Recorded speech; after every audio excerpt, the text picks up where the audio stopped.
انا النهارده في الفيديو ده هقول لك باختصار ايه هي الاسباب اللي تخلي الاعلان بتاعنا يجيب رسائل كتير واسئله واستفسارات من العملاء بس للاسف مفيش مبيعات. انا هكلمك في 3 حاجات مهمه في الفيديو بتاع النهارده، هما الاسباب الرئيسيه اللي ورا الموضوع ده. اول حاجه الاعلان بتاعك. مش دايما المشكله بتبقى في الاعلان بتاعك او في حاجه معينه في الاعلان بتاعك هي اللي بتعمل الكلام ده. هتروح للاعلان بتاعك تبص على 3 حاجات، تبص على الاستهداف وتبص على الميزانيه وتبص على الكرييتيف او المحتوى بتاعك. لو انت بتستهدف جمهور واسع جدا ومش محدد اهتمامات بدقة للفيسبوك، يعني انت مش موضح للفيسبوك هو يستهدف لك مين في الاعلان بتاعك وسايب الدنيا واسعة كده، ففي الحالة دي هتلاقي ان في ناس كتير بتدخل تكلمك بس هم مش مهتمين. يبقى اول حاجة في الاعلان بتاعي بتأكد ان الاستهداف بتاعي دقيق، دي النقطة الاولى. النقطة التانية داخل الاستهداف برضو انا عايزك تركز على حاجة مهمة جدا. بعد ما تكتب الاهتمامات بتاعتك في الاستهداف هتلاقي في حاجة تحت عندك في الإعلان اسمها تحديد مركز، والمعلومة دي مهمة جدا عايزك تركز فيها. بتيجي تضغط على تحديد مركز دي وبتختار المتسوقون المتفاعلون. انت كده بتقول للفيسبوك انا عايز استهدف العميل اللي عنده الاهتمامات اللي انا كتبتها دي، بس بشرط يكون هو سلوكه من المتسوقون المتفاعلون،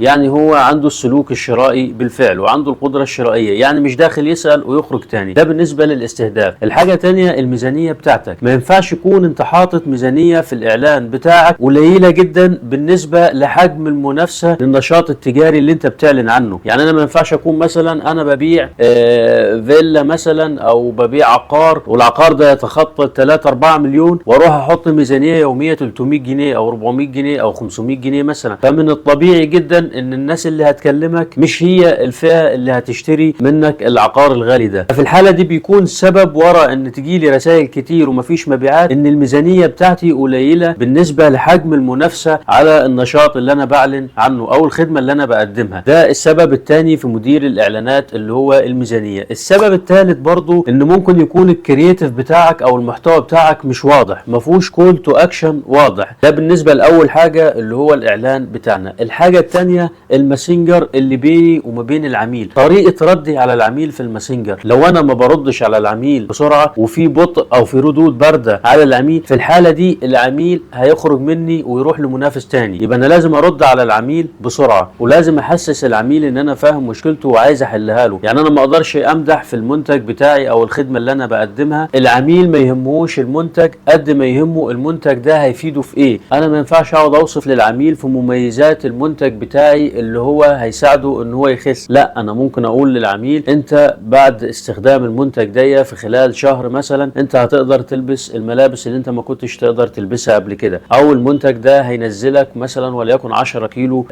في الشهر. فالحاجات دي هي اللي العميل بيهتم بيها. يبقى انا في الماسنجر ما بينه وما بين العميل ارد على العميل بسرعة، لازم يكون في اهتمام بالعميل، لازم اوضح للعميل ان انا بحاول ان انا احل مشكلته بالمنتج بتاعي، مش مجرد ان انا ببيع له منتج وخلاص. النقطة الثالثة والمهمة اللي هي الصفحة بتاعتك. ناس كتير بتتجاهل الصفحة بتاعتها، يجي عامل صفحة فيسبوك تجارية ويدخل على طول بعد ما ينزل اول بوست على مدير الاعلانات عشان يعمل اول اعلان ممول. العميل يدخل يكلمك يروح على الصفحة بتاعتك عشان يشوف انت بتقدم ايه، يلاقي الصفحة ما عليهاش متابعين، يلاقي الصفحة ما فيهاش اي محتوى ولا اي بوستات، يلاقي الصفحة ما فيهاش اي توصيات ولا اراء. فبالتالي طبيعي جدا العميل هيخرج من المحادثة بتاعتك، وهتلاقي ان العميل بيسأل ويخرج، بيستفسر وما بيرجعش تاني، بترد عليه بالسعر وما بيردش تاني. وطبعا التسعير دي نقطة مهمة جدا انا عايز اقولها لك برضو، ان انت لازم السعر بتاعك يكون مناسب للسوق. انت لازم تعمل دراسة للمنافسين. ما ينفعش منتج معين المنافسين بتوعك يكونوا بيبيعوه مثلا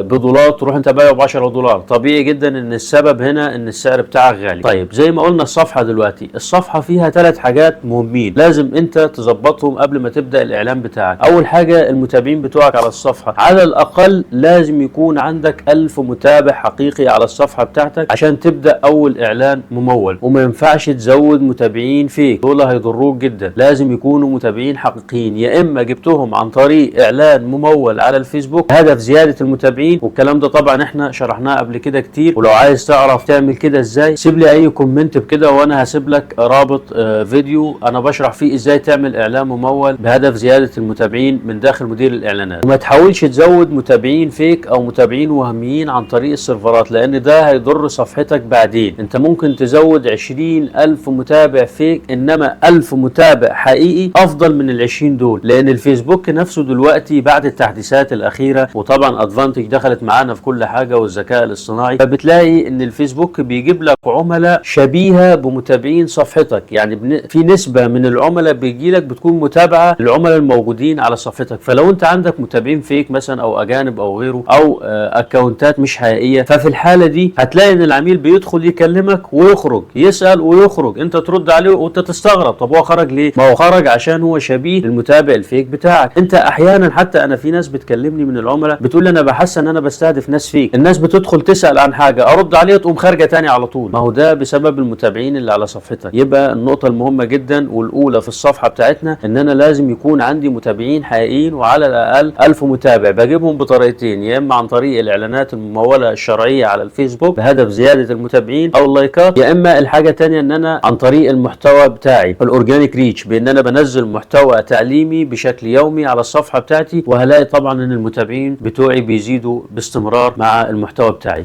طيب الحاجه الثانيه في الصفحه بتاعتي اللي انا لازم ابص عليها المحتوى. لازم اكون انا منزل محتوى على الصفحه بتاعتي. ما ينفعش اروح اعمل اعلان ممول وانا ما عنديش على الصفحه غير بوست او بوستين او 3. وانا انصح طبعا بالريلز عشان هو بيحقق انتشار اكبر مع البوستات اللي انا هنزلها. والبوستات بتاعتي ما تكونش كلها بيعيه، لازم انزل بوستات تعليميه. حتى لو انا ببيع منتج، انا ممكن اتكلم عن مزايا المنتج بتاعي، وازاي المنتج بتاعي هيقدر يحل مشاكل العميل، وازاي المنتج بتاعي هيأثر على العملاء بتوعي، وايه هي مميزات المنتج. الحاجه الثالثه والاخيره ان انا احط اراء على الصفحه بتاعتي. وناس كتير جدا بتهمل الموضوع ده، ناس كتير جدا بتيجي تقول لي ان هي عايزه تعمل اعلان ممول، ادخل ابص على الصفحه ما الاقيش اي راي ولا اي توصيه، على الرغم ان هو ممكن يكون بيبيع منتج مهم جدا وحساس، والناس عايزه تتاكد من اللي بيبيع المنتج ده هل في ناس اشترت قبل كده، هل في ناس عجبها المنتج، هل الناس شكرت في جوده المنتج. انا بعمل الكلام ده ازاي؟ ان انا بدعو العملاء بتوعي اللي اشتروا مني قبل كده او اللي هم انا قدمت لهم خدمات قبل كده ان هم يضيفوا لي توصيات او اراء على الصفحه بتاعتي. ده هيفرق معاك جدا في الاعلان بتاعك. في النهايه انا عايز اقول لك ما تبصش دايما على الاعلان بتاعك لما الاعلان يكون جايب رسائل كتير. مش دايما المشكله في الاعلان، ممكن يكون المشكله في طريقه الرد بتاعتك على العميل على الماسنجر، في سرعه الرد، في